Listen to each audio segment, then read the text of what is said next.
Hello and welcome to the demonstration of the San Andreas Ghostbusters franchise. Immediately, as you will see, we have acquired a hearse much similar to the one found in New York's Ghostbusters main headquarters. This is to maintain brand recognition and to stop people from being concerned and being reassured when we arrive with the proton packs, so there's no fear, and there's no fear of terrorism. They are very aware of us, and they're very aware of what we are here to do. Unfortunately, not all of our vehicles in our fleet are all the same make and model, but we all have applied the same lights and the same siren, so it is very recognizable.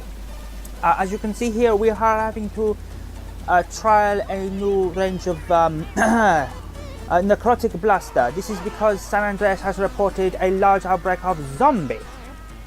As you can see here, zombie are very aggressive, very hostile, and but using the experimental weapon, very easy to deal with. It's very simple. Essentially, we are firing supercharged plasma. This will effectively release any excess ectoplasm, that is technically the soul, from the dead body, and then from there the supercharged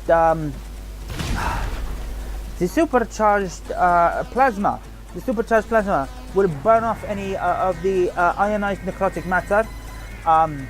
This is a black slime which the zombies use to infect new hosts, including animals and other human beings. But using the supercharged plasma, it burns off and turns the host completely black. It burns away the rest of the fibers, and it's almost like removing any water from the body. It essentially evaporates any of the necrotic slime, and it becomes a completely harmless powder once it has been supercharged and is no longer viable, as it were. Yes. And my accent is all over the joint, and it's worse than the first time I tried to do this, because my god, this video could not go worse if I tried. Zombie turning in and out of existence there, more of a ghost than a zombie, but we'll ignore that. Oh god, I wanted to do a Ghostbusters video game playthrough in relation to the upcoming or already released Ghostbusters film. I presume it's more already released by the time you watch this, but everything just seemed to go wrong. I'm using this on a subpar microphone because for some reason this microphone is just decidedly picking up every possible bit of background hum off the computer it can.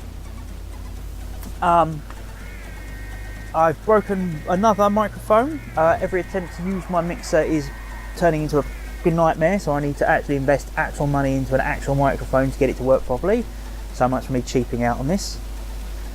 And the first idea to do a Ghostbusters game was to get my tape deck, get the Commodore 64 out, and do the Ghostbusters game on there. It was fun, and I played this as a kid and it tickled my funny bone for a bit, but I couldn't get past the first 2 minutes of it, and I just thought, really, honestly, you don't want to sit there through 15 minutes of me messing about, not actually getting anywhere in a game, so scrap that. Okay, what other Ghostbusters game did I play as a kid? Let's go to the old favourite, the NES. Let's use Ghostbusters 2. This being the first Ghostbusters 2, which is side-scrolling, rather than the new Ghostbusters 2 game, which is top-down. Oh my god, talk about naming problems. You moan because things are named like Doom. They're renamed Doom. It's, Mortal Kombat, yeah. You get worried about, no, we had two Ghostbusters 2 on the same freaking console. That's not what I'm worried about. Anyway, the original new Ghostbusters 2 was just as bad as I remember it being, and I thought that would make for a great video. Unfortunately, I kept dying on the second level, which is the first driving level, and that was just more frustrating and boring than anything, because it's the same thing over and over and over again, and really I I couldn't, you know, it wasn't even funny annoying, it was just annoying. So I tried it with cheats and then discovered actually there's only 5 levels in the whole game, and I'm just like, oh, okay, well, that's not great, is it, to be honest? And the whole thing was just a repeat of everything you'd done before. There was nothing engaging, there was nothing fun about it, it was just there.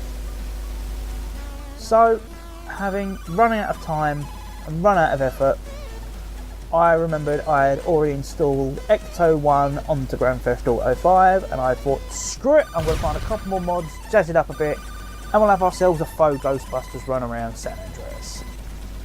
And here we are.